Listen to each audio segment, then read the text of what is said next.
Hello, so I have combined the two biggest issues that I see people stressing over early on, particularly people who have not yet made their first like $10 or $25,000 month yet. I see this as being like a really big stressful thing that people just seem to harp on. Now, number one, the not having social proof, that's like a real thing. Like, that is real, okay? Because it's already been proven that like you really need something to prove your concept when you really don't have any results and you don't have this big following or anything like that to show. So it's like, it's not that it's a little problem, it's a big one, and it's one that there's a lot of people spend a lot of their time on not knowing how to solve it, and so sometimes they just kind of just give up. Now, as far as the attracting influencers, that's something that like literally can wait, okay? But I am going to show you how to set yourself up so that later on you will be able to put yourself in a position to where you can start reaching out to influencers, okay? Because it's something that's like, you want to start this like, months or so in advance, just because it takes a little while for them to finally catch on to who you are. Okay, so let's talk about the first one first. Is how do you get proof if you don't have proof? Okay, well, you've got to find somebody, and the worst thing that I have seen people do is they work for free.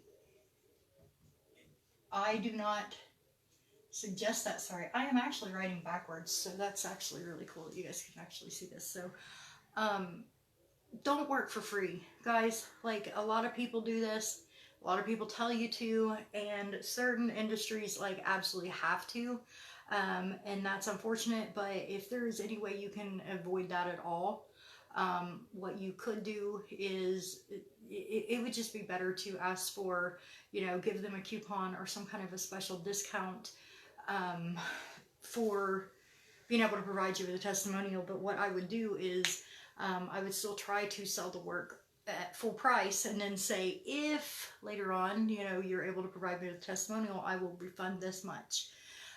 Because you always want to make sure that you're getting paid. You cannot work for free. Okay, and if you start that, then everybody's going to want you to work for free, and it doesn't matter what you price your services as, they're not going to take it seriously. So that's the one that you can use it if you need to, but please be careful with it and make sure that you're not letting people take advantage of you. All right, so we've got stories.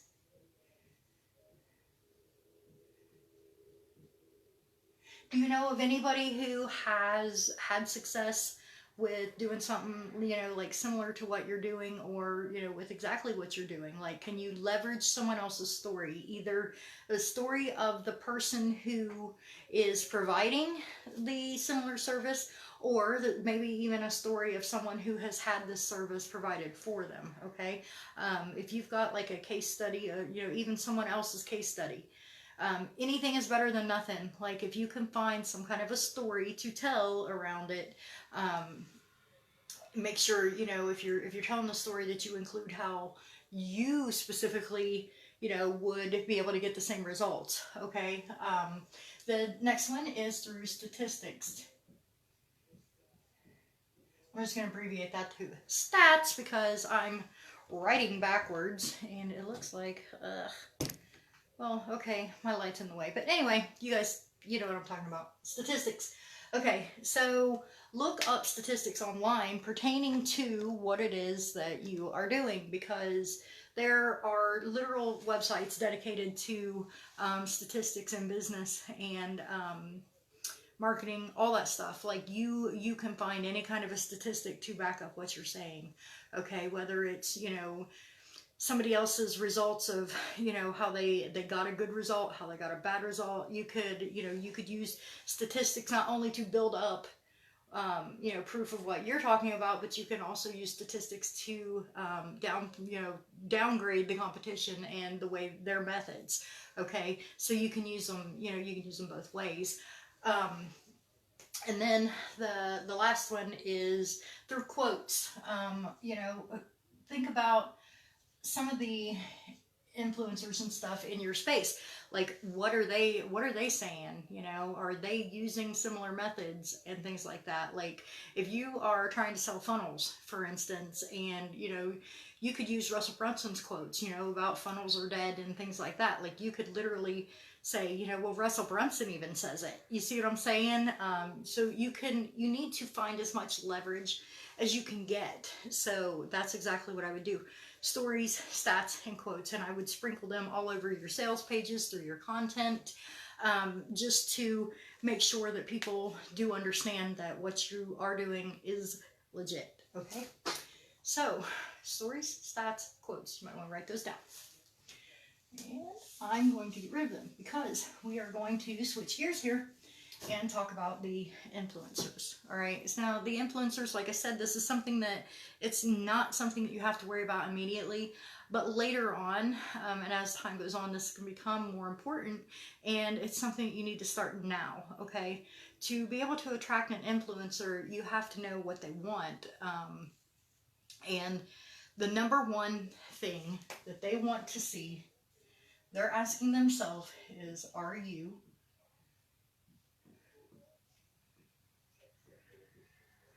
a leader? Are you a leader? They are going to your page once if you can get their attention, they're going to go to your page and they want to look and see what your leadership is like. Like, are you serving people to the fullest? Are you showing up? You know, because this is the questions that they're going to have to answer to their own people, is like, are you going to show up for them? You know, it's always been my, it's not even just a thought, like it's a truth. If you can't show up for yourself, you're not going to be able to show up for anybody else. Okay. And it's the same way with leadership. If you cannot lead yourself, you can't lead anyone else. Okay. And when you're a coach and a consultant, you're in this space, you are a leader. Like, that's what you're being called to do, and you're not doing it even for yourself. There's one of your biggest problems of why you're not making the income that you want. So let's take this off of here. All right, so that's the number one thing that they're looking for, is they're looking for other leaders. They're asking themselves, like, who is a good leader who I can work with? Okay, now, so it's kind of like, well, how do you get their attention? Number one, it's gotten like really, really hard to get them onto your friends list on like Facebook and stuff. So that kind of leaves you with just basically like just two options: is get into their paid courses and stuff, which is actually really, really powerful. So you've got their paid, and then you have stolen. You can go in there and just kind of like just stow away with their audience. All right, on their page. And you know, some of them do have a profile that is public that you can follow, even if, you know, maybe they have a YouTube channel.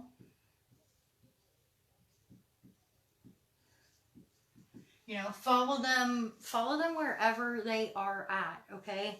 And participate, comment on their things, make sure, you know, give them compliments, you know, make them feel smart. Like, just say, hey, that there's nothing you can do bigger than giving them a compliment on like some of their best work, because that lets them know that you guys are on the same page. They know that you kind of think like them now, like you agree with them. So, you know, they know, hey, wait, we're kind of kindred here because he agrees, he knows. So that's one of the big things, is, you know, just talk to them, comment, participate as much as you can, and then, you know, make sure that you're complimenting them enough that, you know, it just kind of triggers that dopamine, because when somebody triggers dopamine in your brain, you remember them. And that is your entire goal, is to get them to remember who you are. You need them to know your name when you get further down the road and you are able to actually DM them to say, hey, I have an idea, you know, or I think I can serve your people this way. You know, so you don't want to approach them until you are 100% sure that they're going to know who you are. Okay.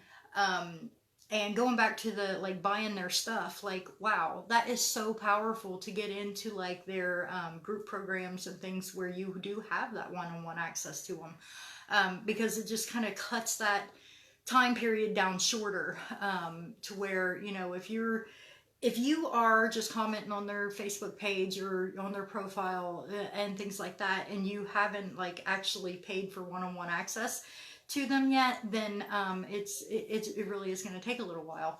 But yet, you know, if you hand them a little bit of money, get into, you know, maybe their $50 or $100 a month Facebook group or something like, you know, similar like that. It doesn't have to cost a fortune, and you certainly don't have to hire them. But you know, just pay for access to their private world, and that will go a lot farther, because that's where 90% of these like JVs and things like that you see, that's where most of them are born, is because these people have paid to access each other. Okay, so that being said, like that's really paid. You know, that's going through their groups and stuff and paying for access to them. You can get on their page, you can get on their profile, go to their YouTube, LinkedIn, wherever it is that they are communicating back and forth. Get on Instagram, you know, and make sure that they know who the heck you are before you decide to approach them to see if there's, you know, anything that you guys can do together.